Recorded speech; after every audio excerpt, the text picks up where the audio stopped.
আসসালামু আলাইকুম। আমরা স্থির তড়িৎ রিভিশন শুরু করব। শুরুটাই করব তড়িৎ বল দিয়ে, এবং তড়িৎ বল আসে কুলম্বের সূত্র দিয়ে। তাহলে কুলম্বের সূত্র সবসময় বিন্দু চার্জের জন্য প্রযোজ্য হয়। সো এটা মাথায় রাখতে হবে, কুলম্বের সূত্র প্রযোজ্য হয় কার জন্য? বিন্দু চার্জের জন্য প্রযোজ্য। বিন্দু চার্জের জন্য।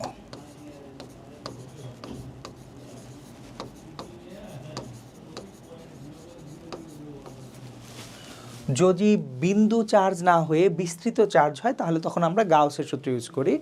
তো একেবারে এই চ্যাপ্টারের শেষের দিকে যে আমরা গাউসের সূত্র সংক্রান্ত আলোচনা করব, তাহলে প্রথমে মাথায় রাখি তড়িৎ বল কুলম্বের সূত্র। এই কুলম্বের সূত্র কিসের জন্য প্রযোজ্য হবে? বিন্দু চার্জের জন্য প্রযোজ্য হবে। তাহলে বিন্দু চার্জের জন্য যখন আমরা তড়িৎ বলটা দেখতে যাব, তাহলে ধরেন দুটো বিন্দু চার্জ আমরা নেই। এখানে একটা বিন্দু আছে, এই বিন্দুতে একটা চার্জ Q1 আছে, এই বিন্দুতে একটা চার্জ আছে Q2, এবং এই চার্জ দ্বয়ের যে মধ্যবর্তী দূরত্ব, সেই মধ্যবর্তী দূরত্ব আমরা যদি এখানে বলি R, এই দুটো চার্জের মধ্যবর্তী দূরত্বটা হচ্ছে আমাদের R। তাহলে কুলম্বের সূত্র অনুযায়ী যে তড়িৎ বলটা এই দুটো চার্জের মধ্যে কাজ করবে, তড়িৎ বলটা আকর্ষণধর্মী হতে পারে, বিকর্ষণধর্মী হতে পারে। তাহলে F চার্জ দ্বয়ের গুণফলের সমানুপাতিক, F মধ্যবর্তী দূরত্বের বর্গের ব্যস্তানুপাতিক, এবং তাহলে এই দুটো থেকে আমরা যে তড়িৎ বলটা পাই F সমান 1/4πε0 Q1 Q2 divided by R square. এটা হচ্ছে তড়িৎ বল সম্পর্কিত কার সূত্র? কুলম্বের সূত্র। সো আমরা কুলম্বের সূত্রটা পেয়ে যাচ্ছি এখানে। এটা হচ্ছে আমাদের কুলম্বের সূত্র। এখন আমরা যখন এই সূত্রটাকে ব্যবহার করব বিভিন্ন ক্ষেত্রে, একটা জিনিস মাথায় রাখবো আমরা, এই সূত্রটা এটা হচ্ছে আমাদের বলের মান দিচ্ছে। তাহলে এই সূত্রে এফ এর যে সূত্র আছে, এফ এর সমীকরণে আমরা Q1 Q2 এর চিহ্ন ব্যবহার করব না।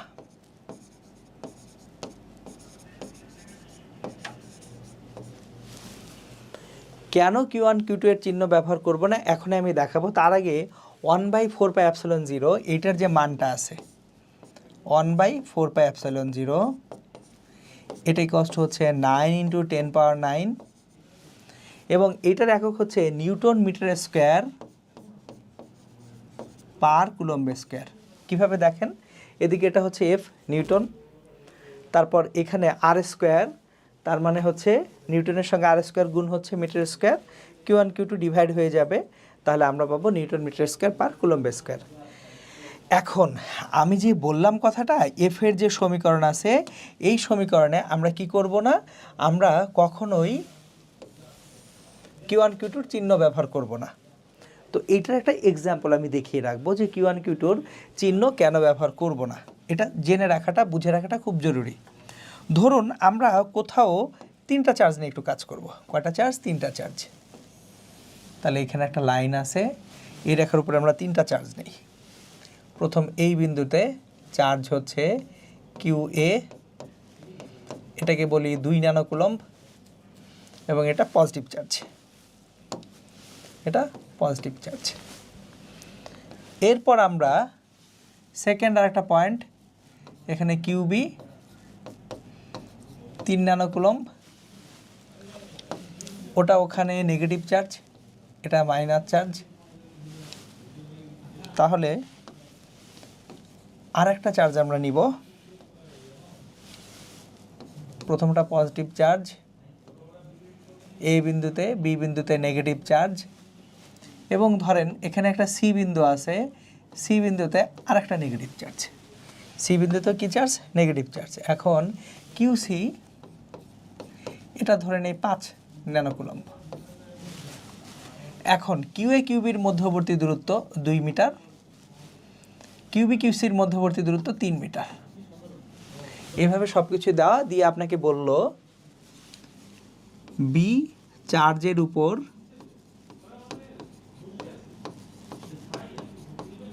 তড়িৎ বল কত।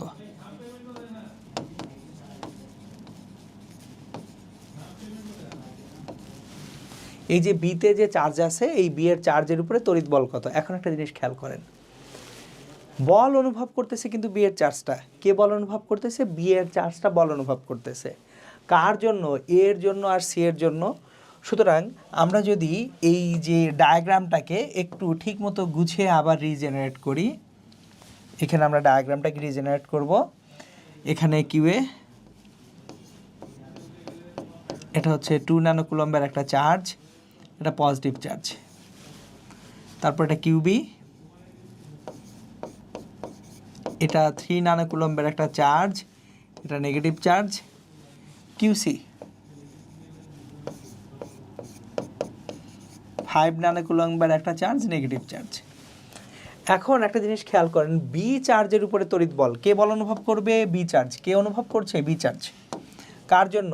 এ এবং সি এর জন্য। তাহলে এ এর যে 2 ন্যানো কুলম্ব চার্জ, এর 2 ন্যানো কুলম্ব পজিটিভ চার্জ। তাহলে পজিটিভ চার্জ একটা নেগেটিভ চার্জ সামনে দেখলো, সেই নেগেটিভ চার্জটাকে নিজের দিকে টানবে, পুল করবে। তাহলে এ এর পজিটিভ চার্জটা বি এর নেগেটিভ চার্জটাকে টানবে কোন দিকে? এর দিকে। তাহলে এই যে তড়িৎ বলটা এটা কে পাচ্ছে? বি পাচ্ছে। কার জন্য পাচ্ছে? এর জন্য। তাহলে আমরা এইভাবে লিখি এফ বি এ। এর মানে কি? বি চার্জটা বল পাচ্ছে কার জন্য? এর জন্য। তাহলে এফ বি এ, এই F B A equals to 1/4πε0 9 × 10⁻9 Q1 Q2, একটা 2 ন্যানো কুলম্ব 2 × 10⁻9, আরেকটা হচ্ছে Q B 3 nano coulomb 3 × 10⁻9 divided by R square, মধ্যবর্তী দূরত্ব 2 স্কোয়ার মানে 4। সো তাহলে এটা হচ্ছে 3 × 6 6 নং 54/4 ইন্টু এটা 10⁻9 10⁻9 কাটাকাটি চলে গেল 10⁻9 নিউটন। তাহলে আলটিমেটলি আমরা এটা পাচ্ছি 54কে 4 দ্বারা যদি ভাগ করি, 4 14 56, 4 13 52, 13.5। 54কে 4 দ্বারা ভাগ করেন 13.5 পেয়ে যাবেন। তাহলে 13.5 ইন্টু 10⁻9 নিউটন। এটা হচ্ছে আমাদের এফ বি এ।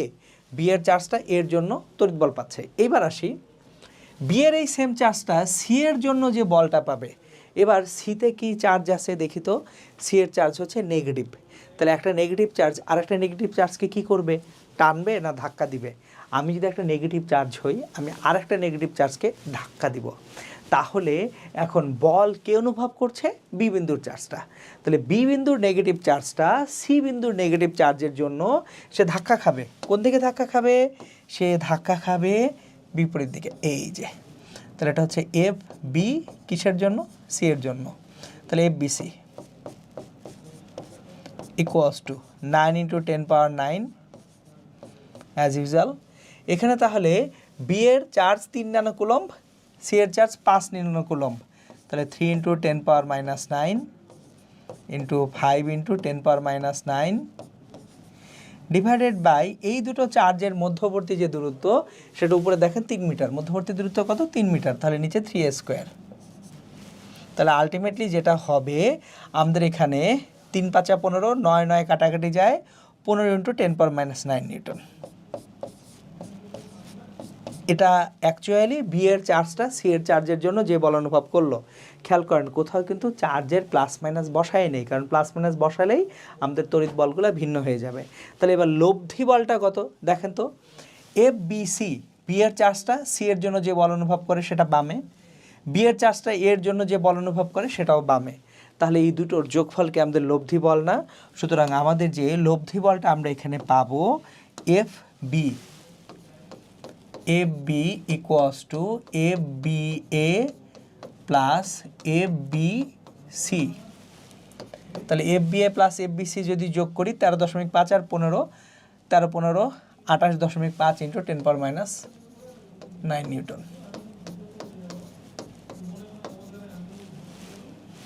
এটা হচ্ছে তাহলে আমাদের ফাইনালি তড়িৎ বল কিসের জন্য? 3টা চার্জের জন্য, যে কোনো দুটো চার্জ তৃতীয় চার্জের উপরে যে বলটাও প্রদান করে। হয়ে গেল। সো তাহলে একটা জিনিস খেয়াল করেন, আমি আবার রিমাইন্ডার দিচ্ছি, যখন তড়িৎ বলের যে ইকুয়েশনটা আমরা ব্যবহার করব, শুধুমাত্র যদি দুটো চার্জ হয় প্লাস মাইনাস ইউজ করলে সমস্যা নেই। এবং ওখান থেকে আপনারা 9-10ও পড়ে আসছেন যে যদি বলটা হয় নেগেটিভ তাহলে আমরা ওটাকে বলি কী ধর্মী বল? আকর্ষণধর্মী বল। বলটা যদি পজিটিভ হয় বিকর্ষণধর্মী বল বলি। কিন্তু এখন এসে এগুলো নিয়ে আমরা মাথা ঘামাবো না। আমরা যেটা মাথায় রাখবো সেটা হচ্ছে এই যে ইকুয়েশনটা আছে বলের ইকুয়েশন থেকে বলের মান পাবো, আর বলের দিক আমরা ভেক্টর পদ্ধতিতে চিত্র আকারে দেখে নিব যে সমধর্মী চার্জ পরস্পরকে কি করবে? বিকর্ষণ করবে, বিপরীতধর্মী চার্জ পরস্পরকে আকর্ষণ করবে। ওকে, আমাদের এইখানে যে জিনিসটা আসলে একটু বেশি জানা দরকার এমসিকিউ ইনফরমেশন হিসেবে সেটা হচ্ছে ভেদনযোগ্যতা কি বা ওখান থেকে পরবৈদ্যুতিক ধ্রুবকটা কি। তাহলে আমরা যে এফের সমীকরণটা যখন লিখলাম, এফের সমীকরণে দেখেন আমরা কি লিখেছি? F equals to 1/4 pi epsilon 0 Q1 Q2 divided by R square. তাহলে এই এপসাইলন 0টাকে বলা হয় শূন্য মাধ্যমের ভেদনযোগ্যতা। 8.8554 × 10⁻12 coulomb square per newton per metre square, এটা হচ্ছে একক। তাহলে এই এপসাইলন 0 এটাকে কি বলবো আমরা? এপসাইলন 0টাকে আমরা বলবো শূন্য মাধ্যমের ভেদনযোগ্যতা। এপসাইলন 0টাকে বলা হবে শূন্য মাধ্যমের ভেদনযোগ্যতা।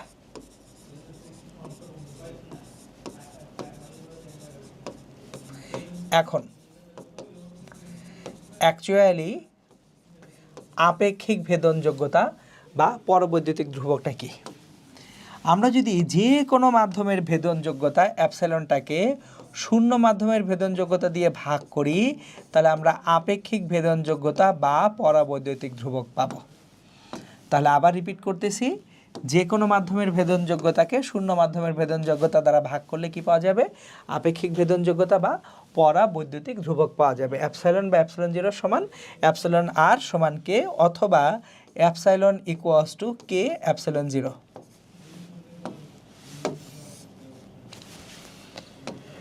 ওকে, তাহলে এই যে শূন্য মাধ্যমের ভেদনযোগ্যতার মান আমরা জেনে গেলাম। তারপর হচ্ছে অন্য যে কোনো মাধ্যমের ভেদনযোগ্যতা জানা যাবে যদি আমাদের কি জানা থাকে? পরাবৈদ্যুতিক ধ্রুবক কেটা আমাদের অ্যাকচুয়ালি জানা থাকে। আমরা এখন যেটা করব সেটা হচ্ছে তড়িৎ বলের একটা সিনারিও দেখব, একটা ম্যাথ সলভ করব তড়িৎ বলের। তো যে ম্যাথটা আমরা এখানে দেখতে পাচ্ছি, দেখেন এখানে এ বিন্দুতে 2 কিলোগ্রাম ভরের একটা বস্তু আছে, বি আর সি দুটো আলাদা বিন্দু, একটা সমবাহু ত্রিভুজ যার প্রতিটা বাহুর দৈর্ঘ্য হচ্ছে 2 মিটার করে। প্রশ্নটা করা হয়েছে দ্বাদশ শ্রেণীর ছাত্রী লাবিবা বলল এ বিন্দুতে স্থাপিত পি বস্তুটি ঝুলবে, কিন্তু তার বান্ধবী লামিসা বলছে এটি সম্ভব নয়, পি বস্তুটা 2 কিলোগ্রাম ভরের বস্তুটা এটা ঝুলতে পারে না। তাহলে উদ্দীপকের উল্লিখিত দুইজনের মধ্যে কার উক্তিটি সঠিক গাণিতিকভাবে যাচাই করতে বলা হয়েছে। এই যে দুইজন যে উক্তি করলো, দুইজন উক্তির মধ্যে কার উক্তিটা সঠিক সেটা আমাদের গাণিতিকভাবে যাচাই করতে হবে। ওকে, চলেন আমরা একটু তাহলে যে ত্রিভুজটা আছে ত্রিভুজটা আবার একটু আঁকি। আমাদের যে ত্রিভুজটা এরকম, সো এখানে এই ত্রিভুজের নিচের দুই বিন্দুতে বি এবং সি বিন্দুতে দুটো চার্জ রাখা আছে, কিউবি এবং কিউসি।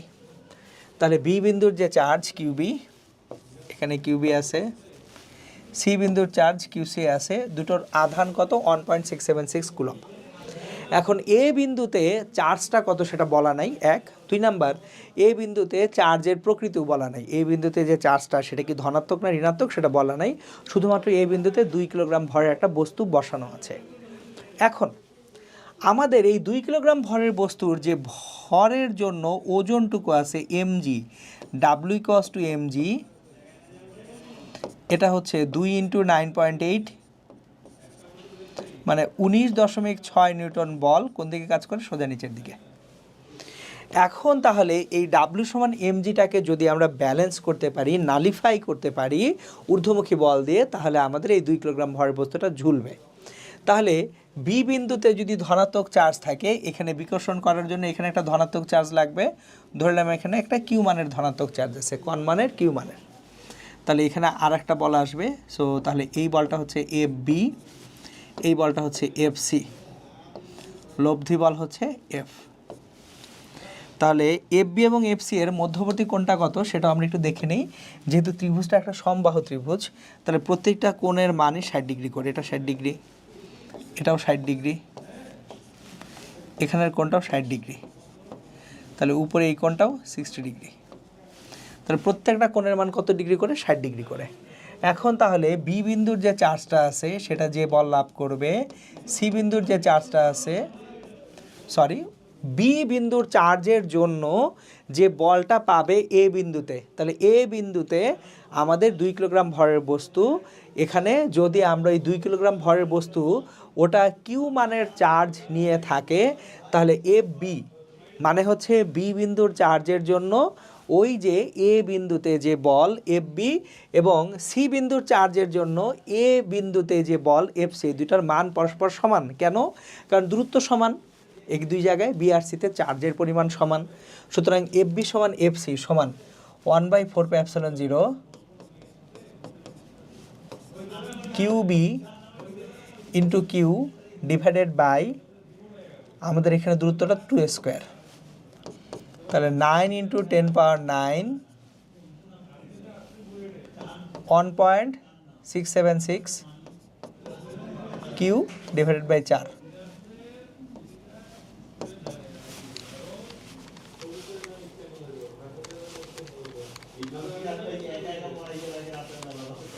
$3.77 ইন্টু 10⁻৯ কিউ, এটা হচ্ছে এফ বি এবং এফ সি এর মান। তাহলে এখন আমাদের লব্ধি যে বল এফটা হবে F equals to √/, F B square plus F C square plus 2 into F B into F C into cos 60 degree. cos 60 ডিগ্রির মান হাফ এবং এফ বি এফ সি সবগুলোর মান সমান, তাহলে সবগুলো এফ বি স্কোয়ার।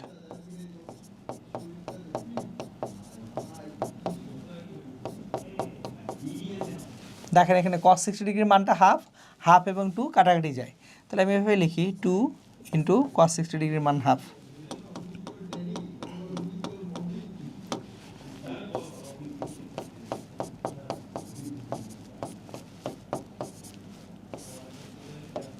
তাহলে আলটিমেটলি এখানে দেখেন 1 2 3 তিনটা এফ বি স্কোয়ার আছে, √3 এফ বি। তাহলে যদি √3 এফ বি হয় সেটা √3 ইন্টু 3.771 ইন্টু 10⁻৯ কিউ, এত নিউটন বল হচ্ছে লব্ধি বল। এখন এই লব্ধি বলটা যদি ওজনকে ব্যালেন্স করতে পারে তাহলেই কেবলমাত্র কি হবে, পি বিন্দুর বস্তুটা ঝুলে থাকবে বা ভেসে থাকবে। তাহলে আমরা এইখানে যে কাজটা করি, আমাদের তাহলে আলটিমেটলি এখানে যেটা দেখতে পাচ্ছি, লব্ধি যে বলটা আছে W সমান mg সমান F বা 19.6 ইকুয়ালস টু √3 ইন্টু 3.771 ইন্টু 10⁻৯ কিউ। দেখেন তো √3 ইন্টু 3.771 ইন্টু 10⁻৯ কিউ, এত হচ্ছে বল। এই বলটা কার সমান হতে হবে? এই বলটা সমান হতে হবে আমাদের ওজনের সমান। তাহলে এখান থেকে আমরা কিউ এর একটা মান পাবো, Q equals to 19.6 divided by 3.771 divided by √3। তাহলে কিউ এর মান হবে অ্যাকচুয়ালি এখানে 3। কিউ এর মান হচ্ছে আমাদের, আবার একটু রিচেক করি ভ্যালুটা, 19.6 ডিভাইডেড বাই 3.771 5.197 ডিভাইডেড বাই √3। তো এটা 3 ইন্টু 10⁻৯ কুলম্ব বা 3 ন্যানো কুলম্ব। তার মানে যদি কিউ এর মানটা 3 ন্যানো কুলম্ব হয় সেক্ষেত্রে আমাদের এই যে পি বস্তুটা ঝুলবে। সুতরাং বলতে পারি যদি পি বিন্দুতে 3 ন্যানো কুলম্ব মানের, অবশ্যই ধনাত্মক চার্জ থাকতে হবে, ধনাত্মক চার্জ রাখা হয়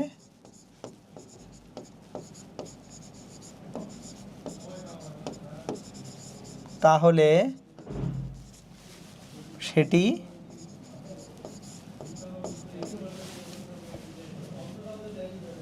ঝুলবে।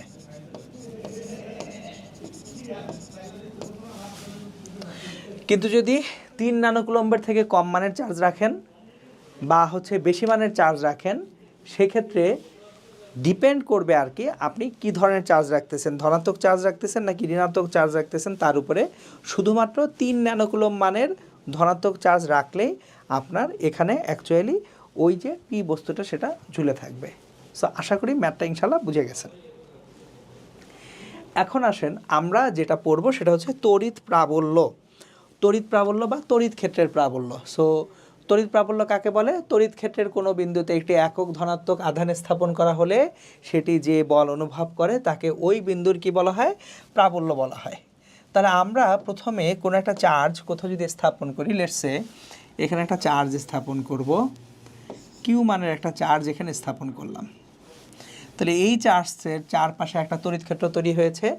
তাহলে এখন এই চার্জ থেকে একটা দূরত্বে যদি একটা +1 কুলম্ব চার্জ স্থাপন করি, এই +1 কুলম্ব চার্জটা যে তড়িৎ বল অনুভব করবে তাকে বলা হয় কি? তড়িৎ ক্ষেত্রের প্রাবল্য বা তড়িৎ প্রাবল্য।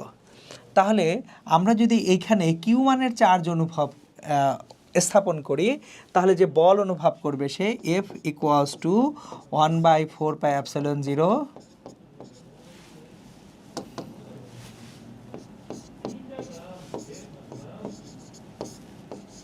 Q/r², এখানে মধ্যবর্তী দূরত্বটা আর। তাহলে একক ধনাত্মক চার্জ স্থাপন করলে যে বল অনুভব করবে সেটাই প্রাবল্য। E = F/Q, মানে হচ্ছে 1/4πε0 Q/r²। এখন এইখানে আমি অ্যাকচুয়ালি আপনাদের সবসময় একটা জিনিস বলি যে কোন জিনিসটা, কোন চিহ্নটা কি নির্দেশ করে মাথায় রাখেন। E = যখন F/Q লেখা হয়, এই সমীকরণে কিউ কি নির্দেশ করে? এই সমীকরণের যে কিউটা আছে এই কিউ নির্দেশ করে তড়িৎ ক্ষেত্রে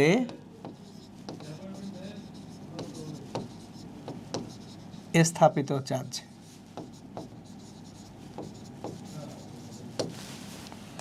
আর যদি আমরা এটা লিখি E = 1/4πε0 Q/r², তাহলে বড় কিউটা হচ্ছে যে চার্জের জন্য তড়িৎ ক্ষেত্র তৈরি হয়, যে চার্জের জন্য তড়িৎ ক্ষেত্র তৈরি হয়।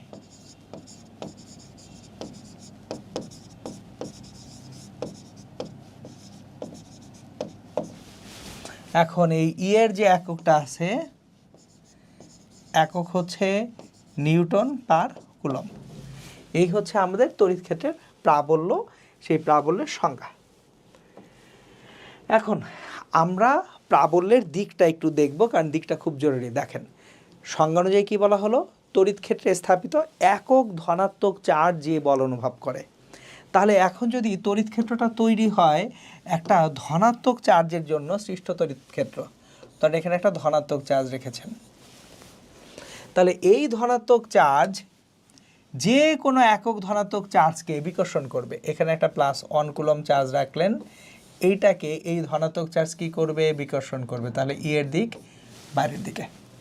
তাহলে ধনাত্মক চার্জের জন্য সৃষ্ট যে তড়িৎ ক্ষেত্র, সেখানে প্রাবল্যের দিক কোন দিকে? বহির্মুখে, বাইরের দিকে। কারণ দেখেন এই ধনাত্মক চার্জ যে কোনো ধনাত্মক চার্জকে বাইরের দিকে বিকর্ষণ করবে। তাহলে ধনাত্মক চার্জের জন্য যে তড়িৎ ক্ষেত্র তৈরি হয় সেই তড়িৎ ক্ষেত্রের প্রাবল্য কোন দিকে? বহির্মুখী। আর যদি আমি একটা ঋণাত্মক চার্জ কোথাও রাখি, লেটস সে এখানে একটা আমি ঋণাত্মক চার্জ রাখলাম, এটা ঋণাত্মক চার্জ কিউ, এটা ধনাত্মক চার্জ কিউ। তাহলে এই ঋণাত্মক চার্জটা যে কোনো 1 কুলম্ব মানের ধনাত্মক চার্জকে +1 কুলম্বকে সে নিজের দিকে আকর্ষণ করবে। +1 কুলম্বকে নিজের দিকে কি করবে? টানবে। +1 কুলম্বকে সে নিজের দিকে টেনে নিয়ে আসবে। তাহলে যদি তড়িৎ ক্ষেত্রটা ধনাত্মক চার্জের জন্য তৈরি হয়, সেটার জন্য তড়িৎ ক্ষেত্রের যে কোনো বিন্দুতে প্রাবল্য হচ্ছে বহির্মুখী বা বাইরের দিকে। আর যদি তড়িৎ ক্ষেত্রটা ঋণাত্মক চার্জের জন্য তৈরি হয়, সেক্ষেত্রে ওই তড়িৎ ক্ষেত্রের যে কোনো বিন্দুতে প্রাবল্য হচ্ছে ভিতরের দিকে। তাহলে লিখে রাখি আমরা, ধনাত্মক চার্জের জন্য সৃষ্ট তড়িৎ ক্ষেত্রের প্রাবল্য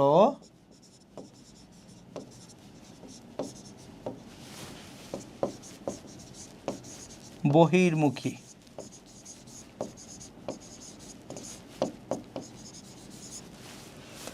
আর যদি আমরা ঋণাত্মক চার্জ নেই, ঋণাত্মক চার্জের জন্য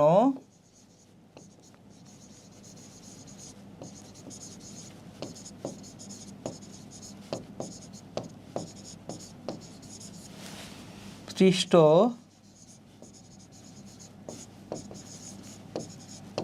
তড়িৎ ক্ষেত্রের প্রাবল্য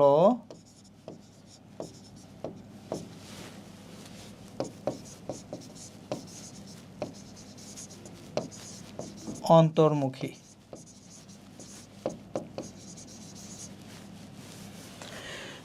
তাহলে আমরা প্রাবল্যের যে ডাইরেকশন বা দিক সেটা পেয়ে গেলাম।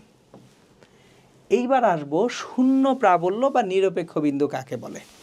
সো যদি আমার তড়িৎ ক্ষেত্রের ভিতরে এমন কোনো বিন্দু থাকে যেখানে একটা একক ধনাত্মক চার্জ বসানো হলে সেটা কোনো বল অনুভব করবে না, তাকে বলা হয় শূন্য প্রাবল্য বা নিরপেক্ষ বিন্দু।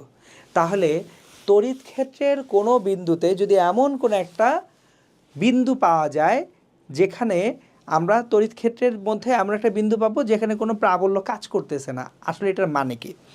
মানে হচ্ছে যদি দুটো চার্জ থাকে, ধরেন আমার দুটো চার্জ আছে, আমার এখানে চার্জ আছে দুটো, একটা হচ্ছে প্লাস Q1 আর একটা ধরলাম এখানে প্লাস Q2।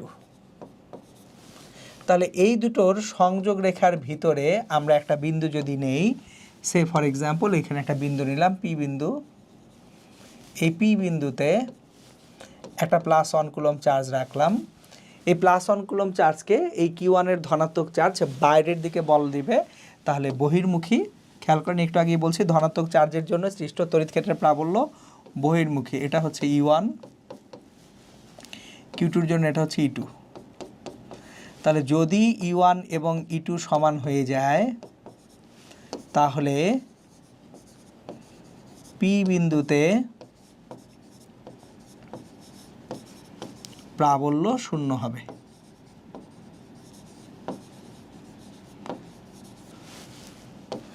সুতরাং দুইটা যদি চার্জ থাকে সমধর্মী, যে প্লাস Q1 প্লাস Q2, এরা দুইজনের ভিতরে যদি আমরা একটা বিন্দু রাখি যে বিন্দুতে দুইজনের জন্য প্রাবল্য সমান, তাহলে আমরা P বিন্দুতে প্রাবল্য শূন্য পাবো। এখন যদি গল্পটা এরকম হয় যে আমরা আসলে দুটো ঋণাত্মক চার্জ নিলাম, এটা -Q1, এটা হচ্ছে -Q2,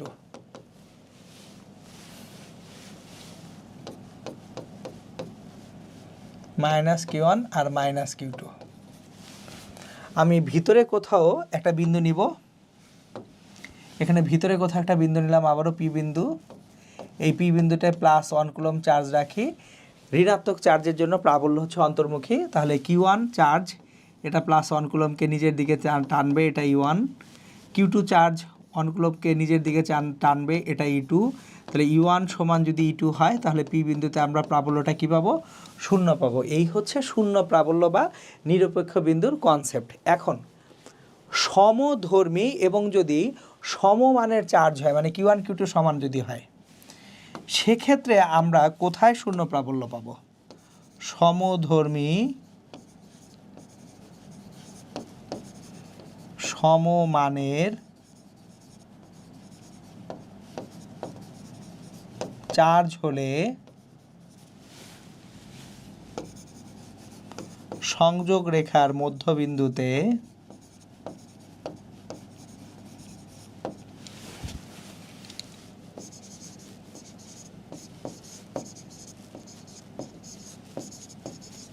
প্রাবল্য শূন্য হয়।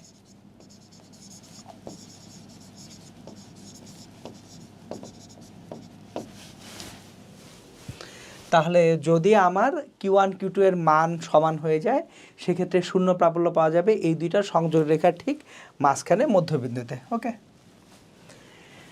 এইবার আমরা একটা ম্যাথ করব শূন্য প্রাবল্যের। রাজশাহী বোর্ড 2023 সালে ম্যাথটা এসেছিল। এখানে বলেছে চিত্রে দুটি ফাঁপা গোলকের পৃষ্ঠে চার্জ প্রদান করা হয়েছে। ফাঁপা দুটো গোলক আছে, এদের পৃষ্ঠে চার্জ প্রদান করা হয়েছে। একটার পৃষ্ঠে দেওয়া হয়েছে Q1 -2.25 নিউটন ন্যানোকুলম্ব আর Q2 হচ্ছে -6 ন্যানোকুলম্ব। R1 R2 গোলক দুইটার ব্যাসার্ধ দেওয়া আছে, একটার 15 সেন্টিমিটার আরেকটার হচ্ছে 25 সেন্টিমিটার আর কেন্দ্রদ্বয়ের মধ্যবর্তী দূরত্ব দেওয়া আছে কত মিটার? 2 মিটার। এখন গোলকের সংযোজক সরলরেখা বরাবর নিরপেক্ষ বিন্দুর অবস্থান নির্ণয় করো। তাহলে আমাদের নিরপেক্ষ বিন্দুর অবস্থানটা নির্ণয় করতে বলা হয়েছে গোলকের সংযোগ রেখা বরাবর। এখন আবারও আমি বলবো যে এখানে যখন আমরা এই যে কুলম্বের সূত্র ব্যবহার করে প্রাবল্য নির্ণয় করি তখন আমরা সবসময় চার্জগুলোকে বিন্দু চার্জ হিসেবে বিবেচনা করি। তাহলে এইখানে আমাদের Q1 এটা একটা বিন্দু চার্জ, এটা হচ্ছে Q1 -2.25 ন্যানোকুলম্ব আর ঠিক 2 মিটার দূরে আমাদের Q2 আছে। Q2 আছে কত দূরে? 2 মিটার দূরে। এখানে Q2 = -6 ন্যানোকুলম্ব। মধ্যবর্তী দূরত্ব কত দেওয়া আছে? আরটা দেওয়া আছে 2 মিটার। তাহলে আমরা ধরে নিচ্ছি মাঝখানের কোনো একটা বিন্দু P বিন্দু, এখানে ধরেন এটা একটা বিন্দু P বিন্দু। এই P বিন্দুর দূরত্ব Q1 থেকে যদি হয় x, তাহলে বাকি দূরত্বটা কত হবে? 2 - x, কারণ টোটাল দূরত্বটা হচ্ছে 2 মিটার। এই যে Q1 Q2 চার্জ দ্বয়ের মধ্যবর্তী দূরত্ব কত? 2 মিটার। তাহলে আমাদের অ্যাকচুয়ালি যদি Q1 থেকে P বিন্দুর দূরত্ব x হয়, Q2 থেকে P বিন্দুর দূরত্ব কত হবে? 2 - x হবে। এখন দেখেন আমি এইবার P বিন্দুতে যে প্রাবল্য দুইটা পাবো, একটা হচ্ছে P বিন্দুর একটা প্রাবল্য Q1 চার্জের জন্য P বিন্দুতে স্থাপিত একক ধনাত্মক চার্জ +1 কুলম্ব, সে যে তড়িৎ বল অনুভব করবে সেটা অনুভব করবে বাম দিকে। ঋণাত্মক চার্জ একক ধনাত্মক চার্জকে নিজের দিকে টেনে আনে, বা ঋণাত্মক চার্জের জন্য সৃষ্ট তড়িৎ ক্ষেত্রের প্রাবল্য অন্তর্মুখী ভিতরের দিকে। তাহলে এটা হচ্ছে E1। একইভাবে -6 ন্যানোকুলম্ব চার্জ এটা এই P বিন্দুর +1 কুলম্ব চার্জকে টানবে তার দিকে, এটা হবে E2। তাহলে E1 এবং E2 সাংখ্যিক মানে যদি সমান করে ফেলি আমরা, E1 = E2, প্রাবল্য শূন্য মানে E1 = E2, সাংখ্যিক মানে সমান, বা 1/4πε0 Q1 / x² = 1/4πε0 Q2 / r - x মানে 2 - x²। তাহলে এখান থেকে আমরা 1/4πε0 দুই পাশ থেকে নালিফাই করে দিতে পারি। Q1 এর ভ্যালুটা দেওয়া আছে -2.25। তাহলে আমরা এখানে 2.25ই বসাবো। কি বলছি? বলের যে ইকুয়েশন সেখানে আমরা প্লাস মাইনাস না দিলেও চলবে, কারণ এখান থেকে আমরা শুধু মান পাবো 2.25 ন্যানোকুলম্ব। তাহলে 10⁻⁹ / x² = Q2 6 ন্যানোকুলম্ব, 6 × 10⁻⁹ / 2 - x²। এখন 10⁻⁹টা তো দুই পাশ থেকে কাটা চলে যাচ্ছে, তাহলে আমরা অ্যাকচুয়ালি যেটা করতে পারি সেটা হচ্ছে 2.25 / x² = 6 / 2 - x²। আমরা ডিরেক্টলি দুই পাশকে অ্যাকচুয়ালি স্কোয়ার রুট যদি করে দেই, 2.25কে √ওভার যদি করি, আমরা √2.25 করলাম, 1.5/x 1.5/x = √6/2 - x। দেখেন এখানে কেন প্লাস মাইনাস দরকার নেই, কারণ এটা হচ্ছে দূরত্ব সবসময় একটা ধনাত্মক সংখ্যা হয়। তাহলে √6x সমান 3 - 1.5x, বা √6x + 1.5x = 3। সুতরাং x = কত হয় সেটা দেখি। √6 প্লাস 1.5 3 ডিভাইডেড বাই এটা করলে 0.76 metre, x equals to 0.76 metre. তাহলে আমরা এটা বলতে পারি গোলকের সংযোজক রেখা বরাবর নিরপেক্ষ বিন্দুর অবস্থানটা অ্যাকচুয়ালি Q1 যে চার্জ আছে সেই Q1 চার্জ থেকে কত দূরত্বে, x দূরত্বে, মানে 0.76 মিটার দূরত্বে আমরা নিরপেক্ষ বিন্দুটা পেয়ে যাব। ওকে, হয়ে গেল নিরপেক্ষ বিন্দু। আমরা কিভাবে পাবো সেই ম্যাথ আমরা করে ফেললাম। এইবার আমরা যেহেতু প্রাবল্য পড়ছিলাম, এখানে আমাদের যে জিনিসটা পড়তে হবে সেটা হচ্ছে তড়িৎ বলরেখা। এখান থেকে এমসিকিউ ইনফরমেশন বা এমসিকিউ তথ্যাবলী বেশি আসে। সো তড়িৎ বলরেখাটা কি? তড়িৎ বলরেখাটা হচ্ছে তড়িৎ ক্ষেত্রে স্থাপিত একটা মুক্ত একক ধনাত্মক আধান যে পথে পরিভ্রমণ করে সেটাকে বলা হয় তড়িৎ বলরেখা। তাহলে এইখানে আমরা একটা জিনিস মাথায় রাখবো, ধনাত্মক চার্জ থেকে বলরেখাগুলো বের হয়। এখানে যদি ধনাত্মক চার্জ রাখি, ধনাত্মক চার্জ থেকে তড়িৎ বলরেখাগুলো বের হয়। সো এই যে দেখেন ধনাত্মক চার্জ থেকে বলরেখাগুলো চারপাশে বের হয়। আর যদি ঋণাত্মক চার্জ রাখি, ঋণাত্মক চার্জে বলরেখাগুলো প্রবেশ করে। ঋণাত্মক চার্জ রাখলে একক ধনাত্মক চার্জ এখানে এসে কি করবে? প্রবেশ করবে। তাহলে ঋণাত্মক চার্জের জন্য তড়িৎ বলরেখাগুলো এসে ভিতরে প্রবেশ করে, ধনাত্মক চার্জের জন্য ধনাত্মক চার্জ থেকে বাইরে বের হয়ে যায়। তাহলে তড়িৎ বলরেখা যেটা, আমরা ধনাত্মক চার্জের জন্য তড়িৎ বলরেখা হচ্ছে বহির্মুখী বাইরের দিকে, ঋণাত্মক চার্জের জন্য তড়িৎ বলরেখা অন্তর্মুখী বা ভিতরের দিকে। এইবার আমরা এখানে তড়িৎ বলরেখার চিত্র, মানে কিছু ইন জেনারেল সিনারিওতে আমরা তড়িৎ বলরেখাগুলো দেখে রাখবো প্রয়োজনের জন্য। ধরুন আমরা দুটো সমধর্মী চার্জ পাশাপাশি রাখলাম। তাহলে সমধর্মী দুটো চার্জ যদি পাশাপাশি রাখি, এটাও পজিটিভ, এটাও পজিটিভ, পজিটিভ চার্জ থেকে বলরেখা বের হয়। সো পজিটিভ চার্জ থেকে বলরেখা বের হবে। এখন ভিতরে যে বলরেখাগুলো বের হবে এগুলা একটা আরেকটাকে বিকর্ষণ করবে, ভিতরের বলরেখা একটা আরেকটাকে বিকর্ষণ করবে। সো গল্পটা এরকম হয়ে যাবে। তাহলে দেখেন এখানে ভিতরে আমাদের যে প্রাবল্য সেটা শূন্য হবে, কারণ ভিতরে কোনো জায়গায় তড়িৎ বলরেখা অনুপস্থিত। ওকে, এখন যদি একটা ধনাত্মক একটা ঋণাত্মক চার্জ হয়, একটা ধনাত্মক একটা ঋণাত্মক চার্জ, তাহলে ধনাত্মক চার্জ থেকে যে বলরেখা তৈরি হবে, ধনাত্মক চার্জ থেকে বলরেখা বের হয়। এই যে দেখেন, তাহলে ভিতরে তড়িৎ বলরেখার সংখ্যা অনেক বেড়ে যাবে। ধনাত্মক চার্জ থেকে কিছু বলরেখা ঋণাত্মক চার্জে যাবে, আবার আরও কিছু বলরেখা ধনাত্মক চার্জ থেকে বাইরের দিকে চলে যাবে।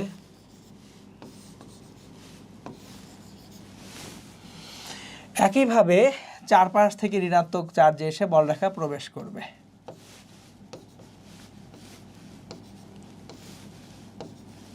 তাহলে একটা জিনিস এইখানে বলরেখার চিত্র থেকে আমরা এটা বলতে পারি, যদি দুইটা চার্জ বিপরীতধর্মী হয়, ভিতরে কোথাও প্রাবল্য শূন্য হওয়া সম্ভব না, কারণ দেখেন ভিতরে বলরেখার সংখ্যা বেড়ে যাচ্ছে, বাইরে প্রাবল্য শূন্য হওয়া সম্ভব। তাহলে বিপরীতধর্মী দুটো চার্জের জন্য তাদের সংযোগ রেখার ভিতরে কোথাও কি শূন্য হতে পারে না?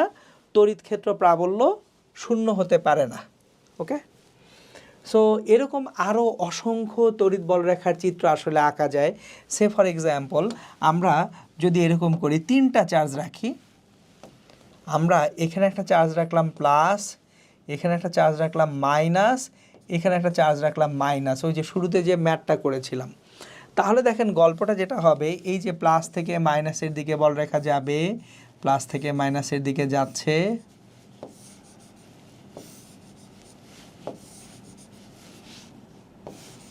প্লাস থেকে তো চারপাশেও ছড়িয়ে পড়বে।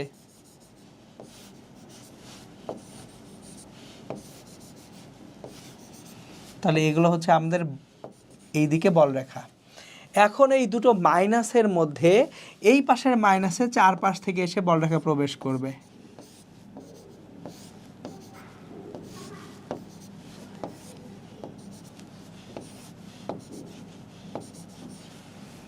ঋণাত্মক চার্জে বলরেখা এসে প্রবেশ করে। তাহলে এখান থেকেও চারপাশ থেকে বলরেখা এসে এই ঋণাত্মক চার্জে প্রবেশ করবে।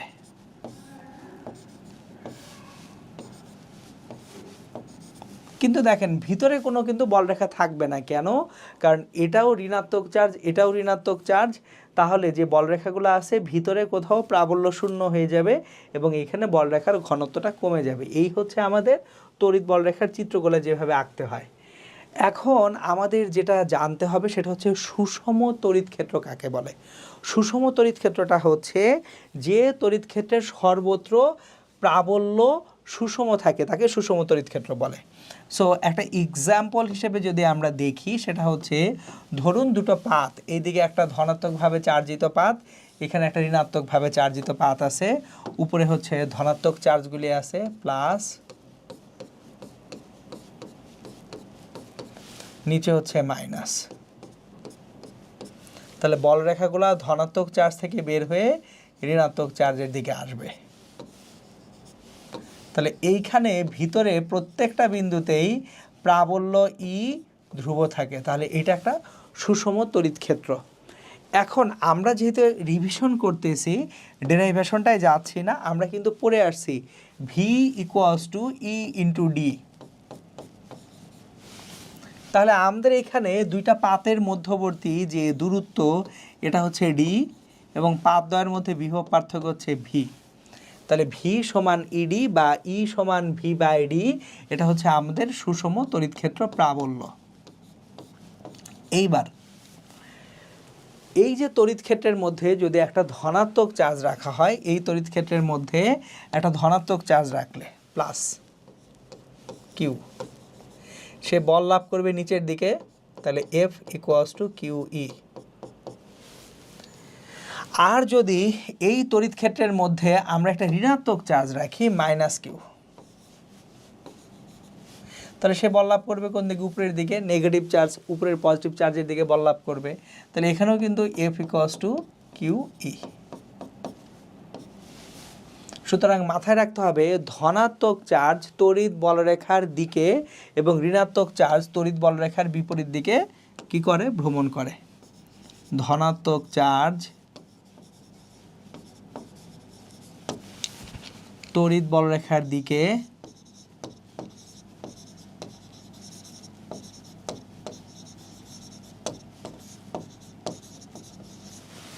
এবং ঋণাত্মক চার্জ তড়িৎ বলরেখার বিপরীত দিকে তড়িৎ বল অনুভব করে।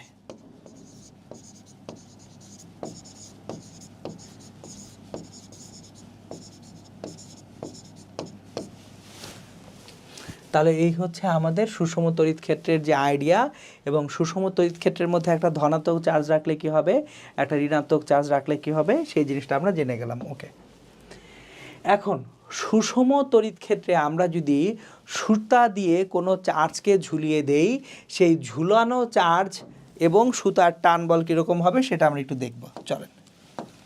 তাহলে আমরা এখন একটা সুষম তড়িৎ ক্ষেত্রে সুতা দিয়ে ঝুলানো চার্জ, এটা একটা সুষম তড়িৎ ক্ষেত্র, এখানে একটা চার্জ ঝুলিয়ে দিলাম। তাহলে ঝুলানো চার্জটা পজিটিভ হতে পারে, ঝুলানো চার্জটা নেগেটিভ হতে পারে, এই ঝুলানো চার্জটা নেগেটিভ হতে পারে। এখন যদি আমরা এখানে যে কাজটা আছে সেটা হচ্ছে উপরে যদি ধনাত্মক চার্জ রাখি,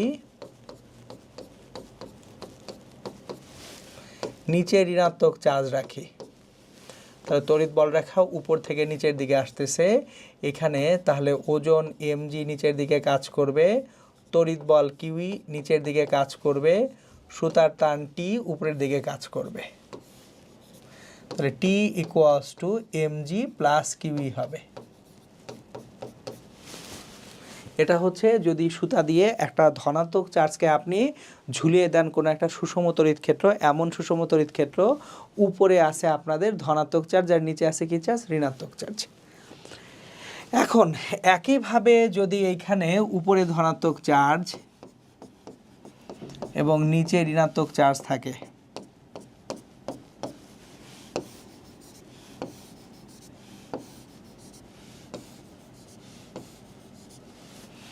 এখানে আমার ওজন এমজি আছে।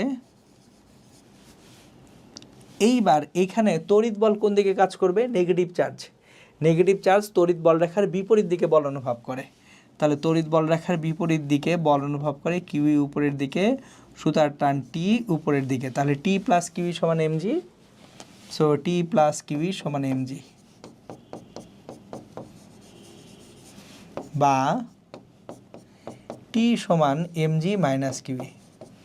সুতরাং তাহলে কোনো একটা সুষম তড়িৎ ক্ষেত্রে যদি সুতা দিয়ে একটা বস্তুকে ঝুলিয়ে দেওয়া হয়, ওই সুতার টান বল হবে এমজি প্লাস কিউই অথবা এমজি মাইনাস কিউই। ওকে, এইবার এই কনসেপ্টটুকু দরকার ছিল সুষম তড়িৎ ক্ষেত্রে ভাসমান চার্জ কিভাবে ভেসে থাকবে এটা বোঝার জন্য। সো ধরুন আমি একটা সুষম তড়িৎ ক্ষেত্র তৈরি করলাম, সেখানে আমি একটা চার্জকে ভাসিয়ে রাখতে চাই। তাহলে একটা সুষম তড়িৎ ক্ষেত্র তৈরি করি, উপরে পজিটিভ চার্জ, নিচে নেগেটিভ চার্জ, উপরে পজিটিভ চার্জ, নিচে নেগেটিভ চার্জ। তাহলে বল রেখাগুলো উপর থেকে নিচের দিকে আসবে।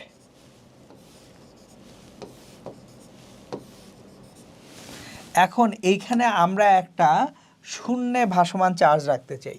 তাহলে শূন্যে যদি একটা ভাসমান চার্জ এখানে রাখি, ওর ওজন এমজি নিচের দিকে কাজ করবে, অবশ্যই তড়িৎ বল এফ উপরের দিকে কাজ করতে হবে। তাহলে এমজি সমান এফ, কিন্তু এফ সমান কিউই, আবার ই সমান ভি বাই ডি। যদি এই দুই পাশের পাতের মধ্যবর্তী দূরত্ব ডি হয়, এখানে বিভব পার্থক্য ভি হয়, ই সমান ভি বাই ডি বা ভি সমান ইডি। এখন এখানে আমাদের বুঝতে হবে এটা কি তাহলে ধনাত্মকভাবে চার্জিত বস্তু হবে নাকি ঋণাত্মকভাবে চার্জিত বস্তু হবে। দেখেন, তড়িৎ বল উপরের দিকে লাভ করতেছে, বলরেখার বিপরীত দিকে কে বল লাভ করে? ঋণাত্মক চার্জ, মাইনাস কিউ। বলরেখা যেদিকে সেদিকে বল লাভ করে ধনাত্মক চার্জ, আর বলরেখার বিপরীত দিকে বল লাভ করে কে? ঋণাত্মক চার্জ। তাহলে আমরা একইভাবে যদি এইখানে উপরে আমরা পজিটিভ চার্জ নেগেটিভ চার্জ উপরে নিচে কোথায় রাখবো পরের আলোচনা। এখন আমি একটা ধনাত্মক চার্জকে শূন্যে ভাসমান রাখতে চাই, এটা হচ্ছে প্লাস কিউ। তাহলে আমাদের তার ওজন এমজি নিচের দিকে কাজ করবে, আর তড়িৎ বল এফ সমান কিউই কাজ করবে উপরের দিকে। এখন তাহলে তড়িৎ বল ধনাত্মক চার্জ কোন দিকে তড়িৎ বল পায়? বলরেখার দিকে। তার মানে বলরেখাগুলো নিচ থেকে উপরে যেতে হবে। তাহলে বলরেখাগুলি যদি নিচ থেকে উপরে যেতে হয়, নিচে আমাদের রাখতে হবে ধনাত্মক চার্জ, উপরে রাখতে হবে কি চার্জ? ঋণাত্মক চার্জ। তাহলে তড়িৎ বলরেখাগুলো নিচ থেকে উপরে গেলে নিচে ধনাত্মক চার্জ রাখবো, উপরে আমরা নিয়ে আসবো কি চার্জ? ঋণাত্মক চার্জ। এই হচ্ছে আমাদের সুষম তড়িৎ ক্ষেত্রে ভাসমান চার্জ। তাহলে কনসেপ্টটা কি? এমজি সমান এফ, বা ওজনটা তড়িৎ বল দ্বারা ব্যালেন্স হবে, এফ সমান কিউই, আবার ই সমান কি হয়? V by D. ওকে, আমরা এখন যে কনসেপ্টটার আলোচনা করব সেটা হচ্ছে তড়িৎ বিভব, এবং এখান থেকেই সবচেয়ে বেশি মোটামুটি আমাদের প্রশ্নের আসে তড়িৎ বিভব অ্যাকচুয়ালি কি, বা তড়িৎ বিভব কিভাবে নির্ণয় করা যায়। বিভবটা হচ্ছে অসীম থেকে একক ধনাত্মক চার্জকে তড়িৎ ক্ষেত্রের ভিতরে কোনো একটা বিন্দুতে আনতে যে পরিমাণ কাজ করতে হয়, ওই কাজটাকে আমরা ওই বিন্দুর জন্য কি বলি? তড়িৎ বিভব বলি। তাহলে ধরুন এখানে একটা চার্জ আছে প্লাস কিউ, আমরা অসীম থেকে একক ধনাত্মক চার্জকে এই তড়িৎ ক্ষেত্রের কোনো একটা বিন্দুতে নিয়ে আসলাম। কোথা থেকে আনলাম? অসীম থেকে আনলাম। কোথায় আনলাম? এখানে তড়িৎ ক্ষেত্রের অভ্যন্তরে আর দূরত্বে আনলাম। এখানে তড়িৎ ক্ষেত্রের অভ্যন্তরে আর দূরত্বে নিয়ে আসলাম। তাহলে এই পি বিন্দুতে যে বিভব ভিপি সমান 1/4πε0 কিউ বাই আর।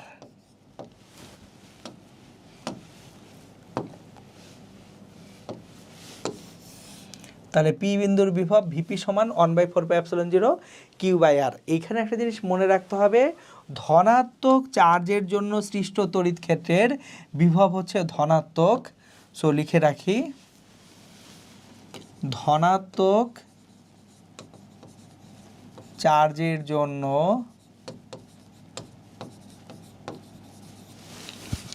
সৃষ্ট তড়িৎ ক্ষেত্রের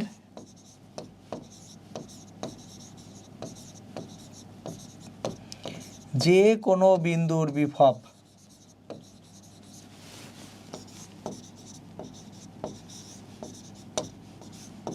ধনাত্মক,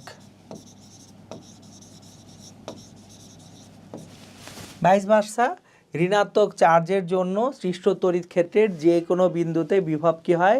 ঋণাত্মক। তাহলে একই জিনিস এখানে লিখে রাখি, ঋণাত্মক চার্জের জন্য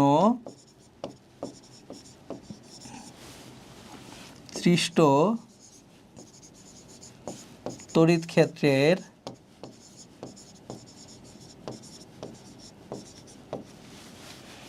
যে কোনো বিন্দুর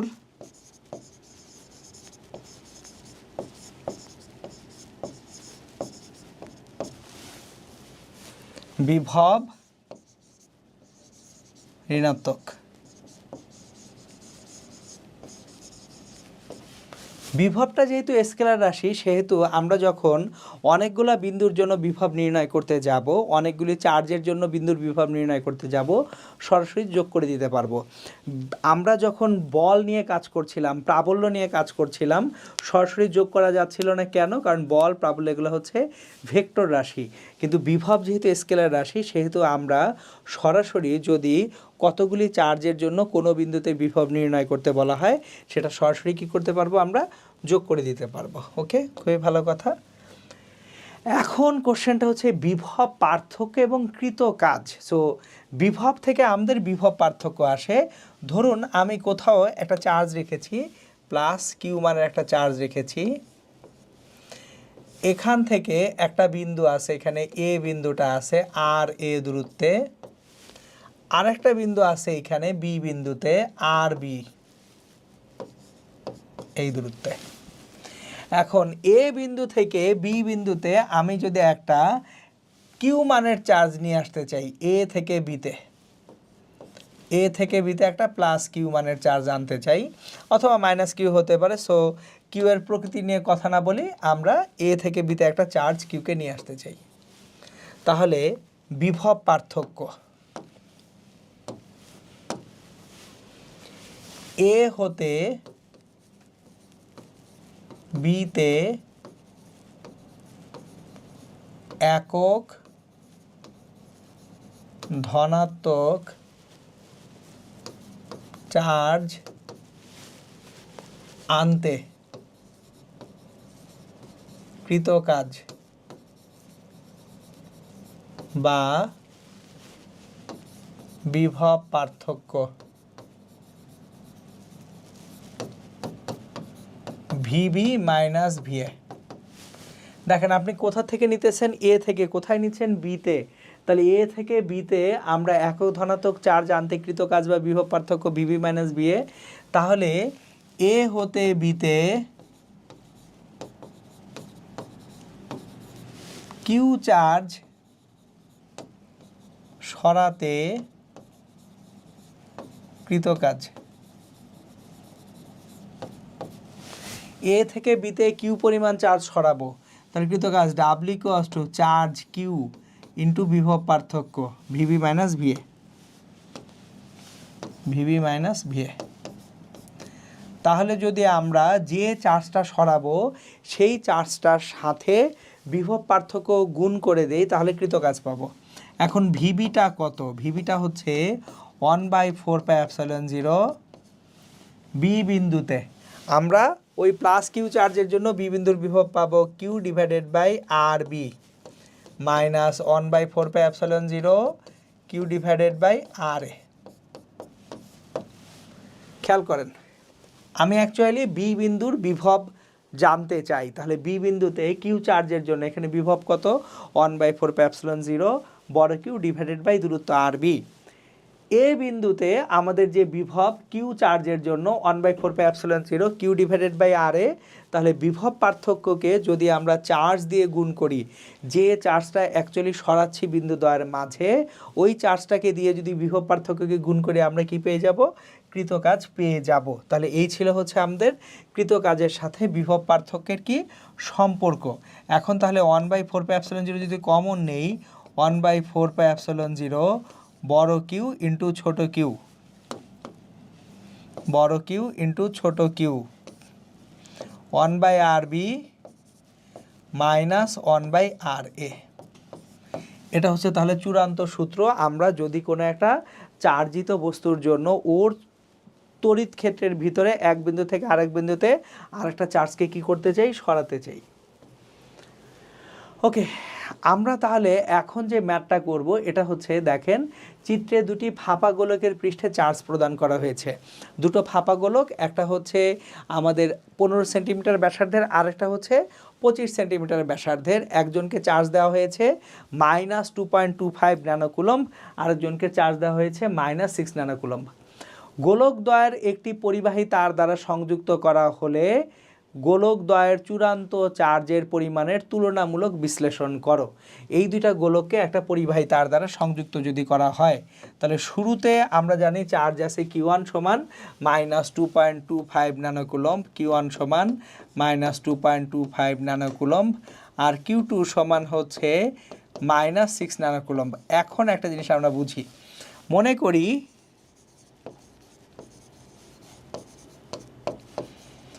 R1 ব্যাসার্ধের গোলকের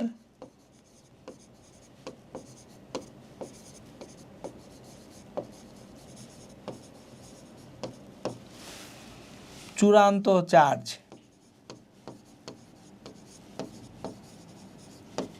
Q1 প্রাইম এবং R2 ব্যাসার্ধের গোলকের চূড়ান্ত চার্জ Q2 প্রাইম।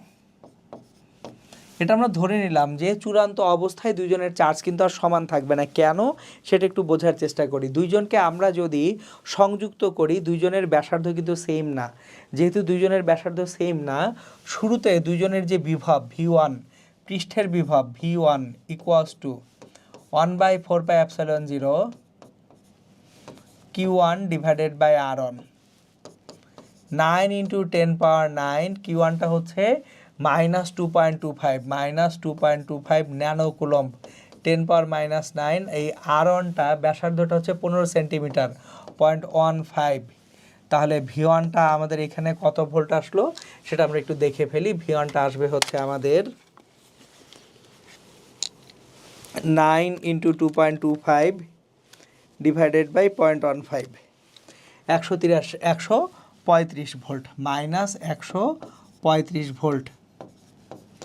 এটা হচ্ছে V1। একইভাবে V2 1/4πε0 Q2/R2, তাহলে এটা হবে 9 × 10⁹ Q2 -6 ন্যানোকুলম্ব, R2 0.25, তাহলে 9 × 6 ডিভাইডেড বাই 0.25, 216 ভোল্ট। খেয়াল করেন দুইজনের ভোল্টেজ সেম না, দুইজনের ভোল্টেজ আলাদা। তাহলে যতক্ষণ পর্যন্ত দুইজনের ভোল্টেজ সেম না হবে, এদেরকে তার দ্বারা সংযুক্ত করলে কি হবে, চার্জের আদান প্রদান হবে। তাহলে V1 ≠ V2, চার্জের প্রবাহ হবে।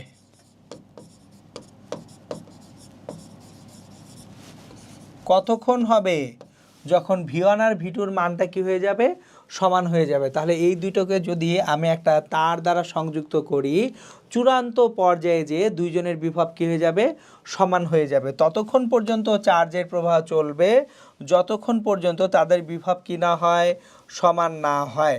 তাহলে যতক্ষণ পর্যন্ত তাদের বিভব সমান না হয় ততক্ষণ পর্যন্ত কি হবে, চার্জের প্রবাহটা তাদের মধ্যে চলবে। এখন তাহলে আমাদের চূড়ান্ত অবস্থায় চার্জের প্রবাহ যে মুহূর্তে শেষ হবে, ওই মুহূর্তে উভয়ের কি সমান থাকবে, উভয়ের বিভব সমান থাকবে।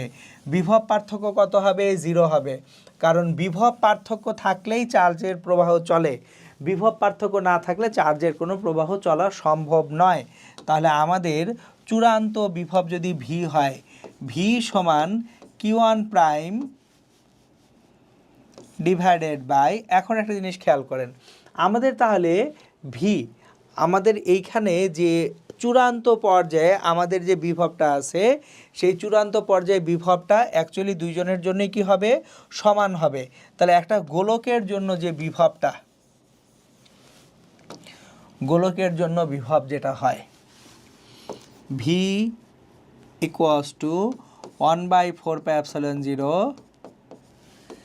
এখন হবে Q1 প্রাইম বাই R1 এবং এটাই হবে 1/4πε0 Q2 প্রাইম বাই R2। একটু পিছনে যাই, দেখেন কি বলেছি, দুইজনের শুরুতে চার্জ অসমান ছিল। এখন যেহেতু দুইজনের বিভবও অসমান, বিভব কি সমান ছিল? বিভব দুইজনের অসমান, তার মানে বিভব পার্থক্য আছে। বিভব পার্থক্য থাকা মানে চার্জের প্রবাহ চলা। কতক্ষণ চার্জের প্রবাহ চলবে? যতক্ষণ পর্যন্ত দুইজনের বিভব কি হয়ে যায়? সমান হয়ে যায়। এই দেখেন বিভব শেষ, সমান হয়ে গেছে। তাহলে এখন এই Q1 প্রাইম Q2 প্রাইমটা আমরা বের করব।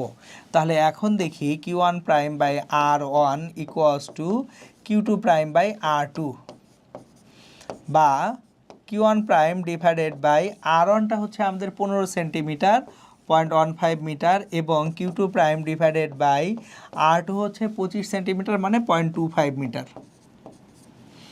তাহলে আমরা এখান থেকে যেটা বলতে পারি Q1 prime 0.25 Q1 prime equals to 0.15 Q2 prime.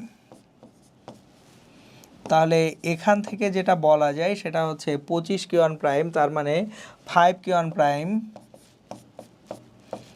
Equals to 3 Q2 prime.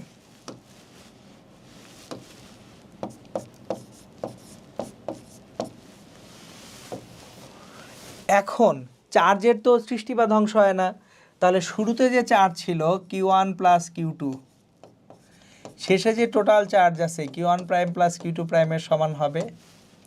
তাহলে Q1 অ্যাকচুয়ালি কত? -2.25 ন্যানোকুলম্ব প্লাস Q2 হচ্ছে 6 ন্যানোকুলম্ব। আমরা একক লিখতেছি না, এগুলো ন্যানোকুলম্বে। Q1 প্রাইম প্লাস, তাহলে Q2 প্রাইম সমান 5/3 Q1 প্রাইম, 5/3 Q1 প্রাইম। তাহলে আমরা এখান থেকে যেটা পাবো বা -8.25 ন্যানোকুলম্ব ইকুয়ালস টু 1 + 5/3, 1 + 5/3 2.667 Q1 প্রাইম। তাহলে Q1 প্রাইম যে চার্জটা হবে সেটা হচ্ছে 8.25 ডিভাইডেড বাই 2.667 -3.09 কুলম্ব, ন্যানোকুলম্ব। তাহলে আমাদের চূড়ান্ত প্রক্রিয়ায় যে এই যে ছোট গোলকটা আছে, ছোট গোলকে চার্জ থাকবে -3.09 ন্যানোকুলম্ব। তাহলে বড় গোলকের চার্জ কত? Q2 প্রাইম কত? Q2 প্রাইম দেখেন দুটা মিলে মোট চার্জ আছে 8.25, তার মধ্যে 3.09 একটাই চলে গেছে। তাহলে 8.25 থেকে 3.09 বিয়োগ করি, 8.25 মাইনাস 3.09, এইটা নেগেটিভ ন্যানোকুলম্ব। তাহলে -5.16 ন্যানোকুলম্ব। তাহলে চূড়ান্ত অবস্থায় আমাদের অ্যাকচুয়ালি দুইটা যে গোলক আছে, এই গোলক দুইটায় ধারক বলতেছি, ধারক আমরা পরবর্তী লেকচারের আলোচনা। সো এখানে আমরা গোলক হিসেবে বিবেচনা করব। তাহলে আমাদের যদি একটা তার দ্বারা সংযুক্ত করে সংযোগ বিচ্ছিন্ন করা হয়, এই যে ছোট গোলকে আপনার চার্জ থাকবে -3.09 ন্যানোকুলম্ব, বড় গোলকে চার্জ থাকবে -5.16 ন্যানোকুলম্ব। ওকে, এখন আসি আমাদের এইখানে দেখেন যেটা পড়তেছি সেটা হচ্ছে তড়িৎ বিভব, সুষমভাবে চার্জিত গোলকের জন্য প্রাবল্য এবং বিভব। তাহলে একটা যদি গোলক সুষমভাবে চার্জিত হয়, গোলকটা সুষমভাবে চার্জিত, তার মানে যে চার্জটা আছে ধরি এটা +Q পরিমাণ চার্জ আছে, এই +Q চার্জটা একদম পৃষ্ঠের উপরে সুষমভাবে বণ্টিত হবে, পৃষ্ঠের উপরে সুষমভাবে বণ্টিত হবে।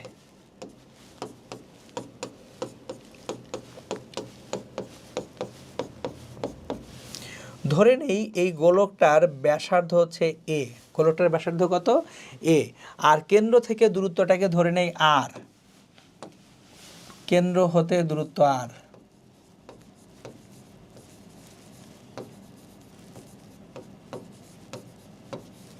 তাহলে r যদি a হয়, এটার ভিতরে প্রাবল্য শূন্য হয়। দেখেন যদি চার্জ সুষমভাবে বিন্যস্ত হয়, কোনো একটা সুষমভাবে চার্জিত গোলকের ভিতরে আমরা কোনো বলরেখা পাবো না, তাহলে তড়িৎ ক্ষেত্র প্রাবল্য ই সমান কত হবে? 0 হবে। এখন যদি আর ইকুয়ালস টু এ হয়, ই সমান 1/4πε0 Q divided by A square, R greater than A হলে ই সমান 1/4πε0 Q divided by R square. এটা হচ্ছে আমাদের তাহলে সুষমভাবে চার্জিত গোলকের জন্য প্রাবল্য। বিভবে যদি যাই, আর লেস দ্যান ইকুয়ালস টু এ হলে বিভব ভি সমান 1/4πε0 কিউ বাই এ। দেখেন আমরা actually R less than equals to A যখন বলতেছি, তার মানে আমরা যেটা দেখতেছি সেটা হচ্ছে আমরা গোলকের বাইরে যাই নাই, গোলকের ভিতরে আছি। তাহলে আর লেস দ্যান ইকুয়ালস টু এ মানে হচ্ছে কোথায়? গোলকের ভিতরে বা গোলকের পৃষ্ঠে। বিভবটা কি থাকে? সব জায়গায় সমান থাকে, এই জন্য এটা সমবিভব তল। আর যদি আর গ্রেটার দ্যান এ হয়, আর গ্রেটার দ্যান এ হলে সেক্ষেত্রে বিভব ভি হয়ে যাবে 1/4πε0 কিউ ডিভাইডেড বাই আর। এই হচ্ছে গিয়ে আমাদের সুষমভাবে চার্জিত গোলকের জন্য কোনো একটা জায়গায় প্রাবল্য এবং বিভবের ইকুয়েশনগুলি।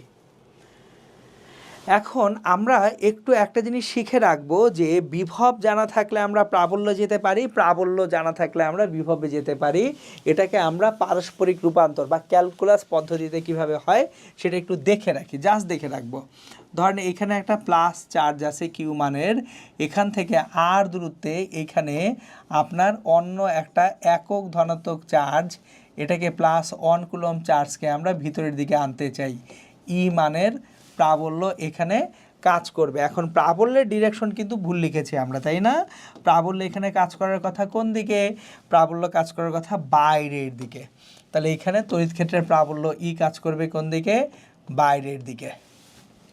কিন্তু আপনি এই যে +1 কুলম্বকে ঢুকাতে চাচ্ছেন ভিতরের দিকে ডিআর, তাহলে ক্ষুদ্র যে কাজটা হবে, ক্ষুদ্র বিভব পার্থক্য ডিভি সমান ই ডট ডিআর, তার মানে ই ডিআর কজ 180 ডিগ্রি। কজ 180 ডিগ্রির মান -1, তাহলে মাইনাস ইডিআর, এটা হচ্ছে ডিভি। ডিভি সমান কত হচ্ছে? Minus EDR. তাহলে এখান থেকে আমরা শিখে রাখবো বিভব ভি সমান মাইনাস ইন্টিগ্রেশন অফ ইডিআর, আর প্রাবল্য ই সমান মাইনাস ডিভি বাই ডিআর। তাহলে যদি দূরত্বের সাপেক্ষে বিভবকে ব্যবকলন করি, তাহলে আমরা অ্যাকচুয়ালি যেটা পাবো সেটা হচ্ছে প্রাবল্য। সো যদি আমরা দূরত্বের সাপেক্ষে বিভবকে ব্যবকলন করে নেগেটিভ ভ্যালুটা নেই, তাহলে আমরা কি পেয়ে যাব? এখানে প্রাবল্য পেয়ে যাব।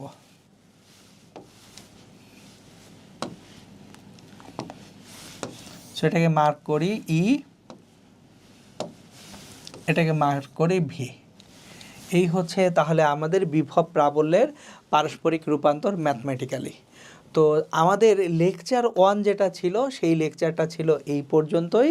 আমরা এই লেকচার 1-এ অ্যাকচুয়ালি তড়িৎ বল সম্পর্কে জানছি, তড়িৎ ক্ষেত্রের প্রাবল্য সম্পর্কে জানছি এবং প্রাবল্যের পরে বিভব রিলেটেড জিনিসপত্রগুলো দেখছি। বাকি যে জিনিসগুলো আছে তড়িৎ দ্বিমেরু, তারপর হচ্ছে আপনার ধারক এবং গাউসের সূত্র, এগুলোর আলোচনা হবে ইনশাল্লাহ লেকচার 2-তে। তাহলে লেকচার 1 এই পর্যন্তই। সব ইনশাল্লাহ ভালো থাকবেন, সুস্থ থাকবেন, সুন্দর থাকবেন। আসসালামু আলাইকুম।